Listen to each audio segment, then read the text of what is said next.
York Knicks fans, this is Tim of the Online Big Blue, bringing you the best in New York Knicks sports talk and entertainment. Well, it was a heartbreaker yesterday. Dropped a game to the Bucks, 112 to 100. Coach Tibbs is not happy. I can understand why Coach Tibbs is not happy. I don't think a lot of New Yorkers are happy with the Knicks. The first unit is kind of sucking wind, but I think Coach Tibbs summed it up best in his press conference yesterday when he said, you know what they say. When it's 10 games, you say we need 20. Then when it's 20, you say we need 30. Then when you get to 30, you need 40.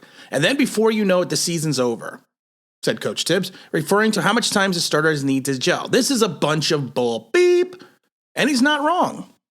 The starters are not coming together as you would thought they would have.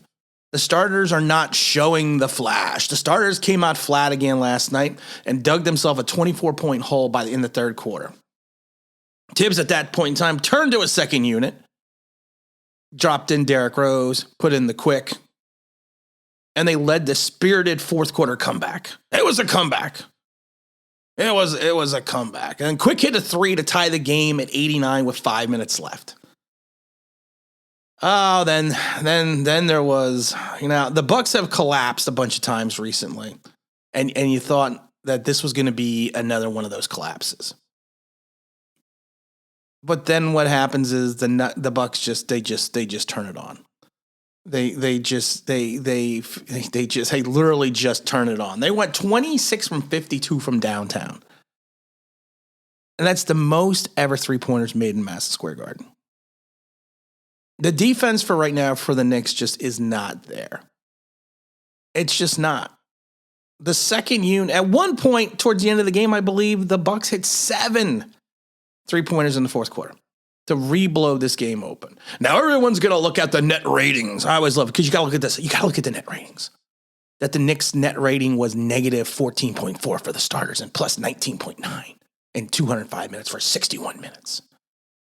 Yeah, that's not a fair assessment.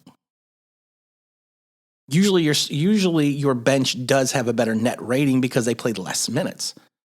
You played 4 times less minutes than the starters. So you really can't go by that. But you have to look at the fact that Rose, Quickly, Burks, Toppin, and Gibson play well together. They really do. And I think a lot of what happened and what is happening with the Knicks, and it's going to be a bounce. And I've said this before: the season's going to bounce. You're never going to be as up as you think you are. You're never going to be as down as you think you are. Things are going to happen. The season's just going to go up and down. I'm more worried about the likes of Julius Randle. Julius Randle, one thing you could say about him last year with his play was he was consistent. He was consistent with his play. Now he is not that monicum of consistency. If you look at him via day-to-day stats, I mean, he's just not as consistent as he was. He's not hitting his free throws to the percentage that he was. I think right now he is hitting about 80%. He's a career 74% shooter, but he has his moments and he has his spurts where he's not, he's hitting the back of the rim on the gimme points. He's down from his 24 points to 21. His rebounds are about the same, but he's just not as consistent as he was. And that's the thing you need with Julius Randle. You need him to be consistent, and you need him to be consistent night in and night out. He can't he can't go 11 for 27. He needs to be more efficient. And you can tell his efficiency's down a little bit because his minutes per game, he's down almost 3 minutes a game because he's being pulled in these blowout losses because the Knicks can't find the consistency that they need. Now, it's going to come around. Their first unit is not a bad first unit. You can say that right off. You got to say that right off the bat. It's not a bad first unit. When you have a first unit of Randall, Robinson, Walker, Evan, and RJ, it's not terrible. That's a good starting first unit. And even the fact that Walker, you knew you were getting Kemba Walker, that you weren't getting him Kemba Walker from 4 years ago. You knew you're getting the Walker from last year because age catches up to everyone. He's got the knee issues, and you knew coming into the season you were going to be relying on a very old point guard combination with Walker and Rose.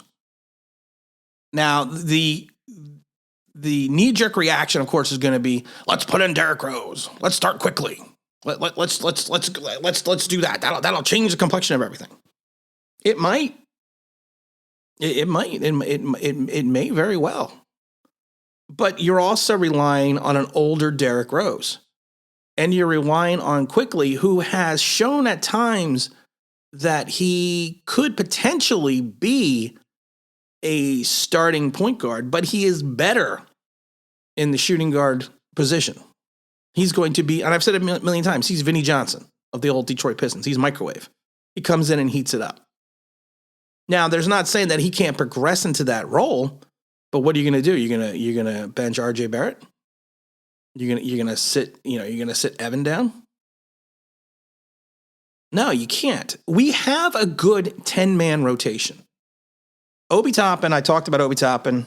Actually, I didn't do any videos, but I talked about Obi Toppin to people the last couple of weeks, and I was saying, I was very impressed with him when way he played in the preseason.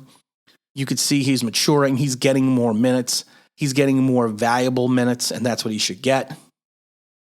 But you have to look at this from the long haul. And I agree with Coach Tibbs that you can't keep saying, it's going to take 10 games, it's going to take 20 games, take 30. Yeah, because by the time you get to 30 games, the season's over. The Knicks are not in a bad spot. The only problem is they are 2-4 at home. They need to get a better home record. They need to build consistency. I think one of the issues is also as well, Mitchell Robinson is still does not look 100%. I don't think he's going to. I think he's going to take another couple of weeks before he'll get back to full strength. Nerlens Noel, I know it's interesting that and like I said, I'm a big Noel fan. I'm a big fan of his. I liked him when he was with the Sixers. I've said it a million times. I used to have season tickets to the Sixers. I used to sit on the court side of the Sixers for about 7 years. He was part of the process. He got screwed when he didn't take that contract over in Dallas. But he's a good defensive center who can give you the putback off the offensive rebound. And not having him backing up Robinson is going to be an issue. Because really, it's funny though. You thought the point guard position was going to be an issue, but your center position right now is the issue because Tosh Gibson he played 25 minutes. Yeah, I know people look at it, he's a +3. He played 25 minutes, went 0 for 1, had 9 rebounds, 2 blocks, 1 turnover, but 4 personal fouls. That's not what we need consistently in the middle. I think the key word for the Knicks is going to have to be, and I've said this a million times, I think I've said it a million times already in this video, is going to have to be consistency. They're not consistent. You look at the start of the season, they won 2, lost 1, won 3, lost 2, won 1, lost 1, won 1, lost 1. And then we got the Hornets on Friday. And we're in Charlotte. I just think the team has to kind of find they need to work through and I don't think there's an issues because honestly, you're starting the team you're starting at 7-5. I don't think that the issues are as bad as they're being made out to be. I think defensively is where some of my concerns lies with.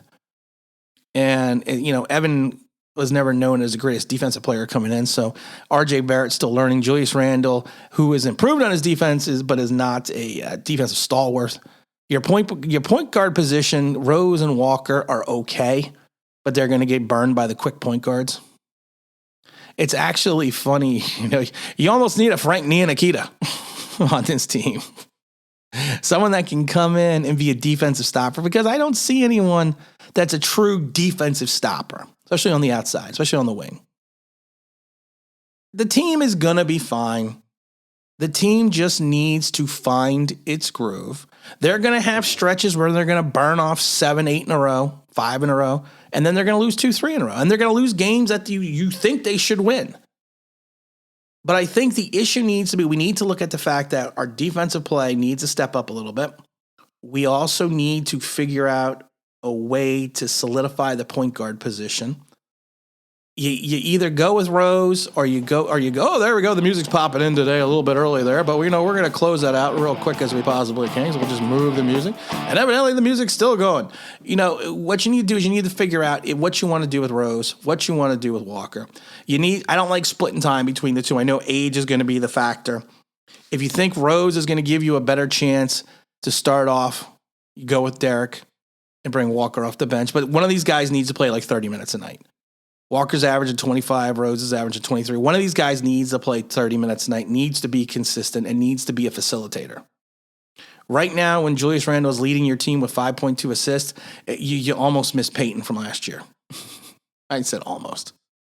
Didn't say you would. I just said almost. We're going to be fine, guys. Tibbs has got it right, though. We just need to look at what's going on.